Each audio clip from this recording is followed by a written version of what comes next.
Let's talk to Nicole Elliott. She is a private investor and technical analyst, according to my board. Very good morning to you, young Nicole. Hello, Nick. Right, as always, 3 thought-provoking slides. Let's kick off with the first one. The Great British Pound, the daily Ichimoku charts.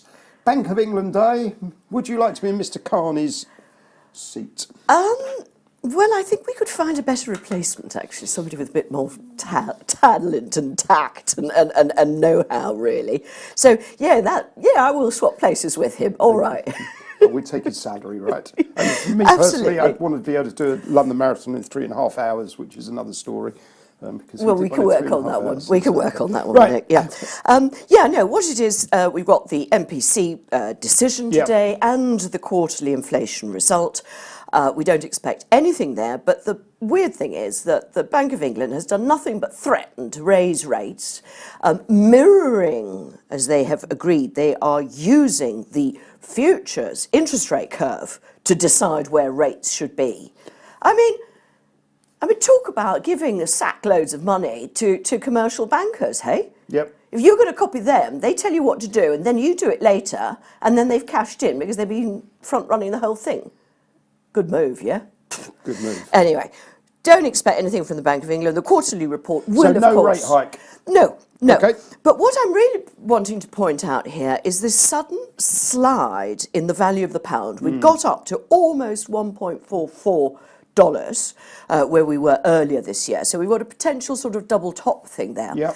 And then really the biggest slide we've seen since January 2017, when Donald Trump took up office. Okay, he got in on the job. And that channel that you can see there, that has been an absolute train track. There's 2 parallel blue lines, it's been a train track now for already 16 months. Okay, so in other words, we've had 16 months of a rally and 3 weeks of a down drag. So the question now is this a turn in trend or is it a correction? I'm going to say it's a correction.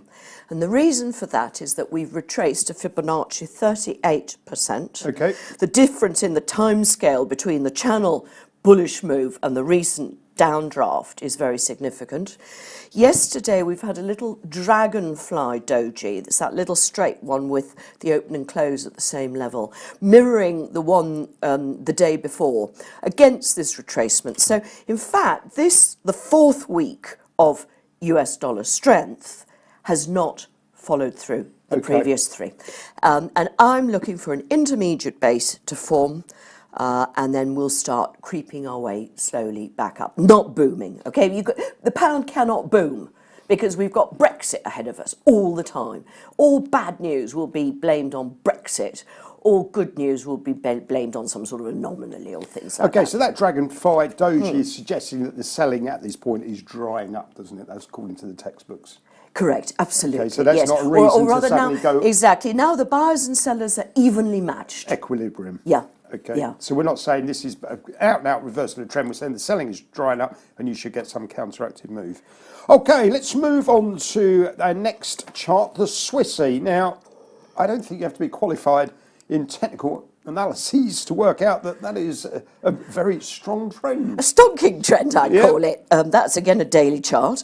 And you can see that the Swiss franc has actually been losing in value, that instead of 92 centimes, you need now just over 1 Swiss franc to buy yourself $1, right? So that uptrend is dollar strength, which is what's mirroring cable. But it started well before. That started mid-February, yeah? Where the cable weakness only started late April. Okay, so this was one step ahead. US dollar against the Swissy, okay, and the US dollar is basically buying more Swissy over the last... Yeah, no, you need more Swiss francs to buy yourself $1. Yep. Okay, you need more Swiss francs for it. It's a European way round, okay? The trend is intact at the moment. The trend is absolutely intact. You can see the moving averages supporting it. The cloud will kick in later on. Everything is bullish. And I tell you what, this is absolute music to Thomas Jordan, the Swiss National Bank chief honcho's ears, because he and his team have been battling since 2011 to stem Swiss franc strength. It's just been, and they have gone to such extraordinary lengths to do so, that they've actually turned into one of the biggest hedge funds in the world, if you want to think about it like that. They've got so many assets under their belt, having consistently being selling Swiss francs, right? In fact, so much so that in June there's going to be a referendum on what they call the Vollgeld initiative, which is something so controversial, it's even more controversial than what the Swiss National Bank has been doing so far, which is to prohibit commercial banks from creating money. All deposits will have to go straight into the Swiss National Bank. They cannot be held at commercial banks. This is the Vollgeld referendum, okay?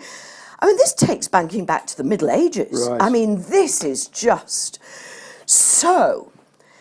At the moment, that Swiss franc is approaching long-term resistance at the psychological 1 Swiss franc level. Yep.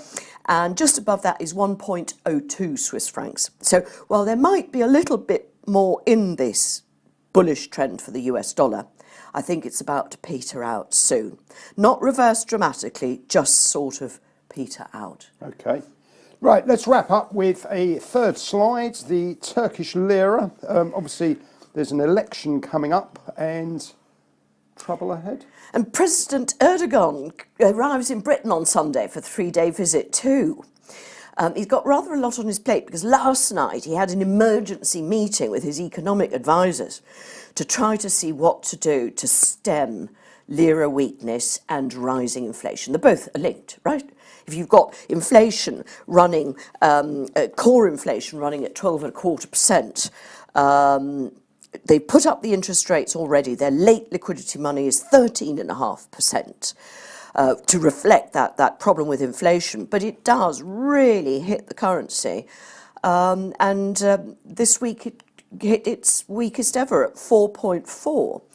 Now, obviously for Turkish businesses, this is a serious problem because a lot of them have borrowed in dollars. Okay. The biscuit, the McVitie's people, which are now Turkish owned, and the Godiva chocolates. Yeah, I forget the name of the company. It's Turkish, and I don't speak Turkish. But they have yesterday been trying to renegotiate debt of $5.5 billion because of precisely this problem with, Turkish-based and dollar borrowing. So, I mean, this is a big problem for the nation. Now, for other people, it's great. The GDP is strong, 7.4% annualised, partly because of the weakness of the currency.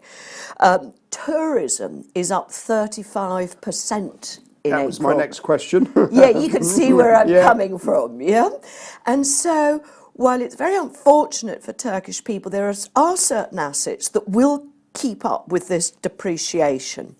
But these high interest rates are very, very difficult for business to work with. So much so that Argentina this week, which jacked up their interest rates to 40% per annum, it didn't do the trick. They've now had to go cap in hand again to the IMF, which is really, really sad and a complete shock to the Argentine people who hoped this sort of thing wouldn't happen again. On that note, Nicole, we've run out of time. Thank you very much for your time. That's Nicole Elliott.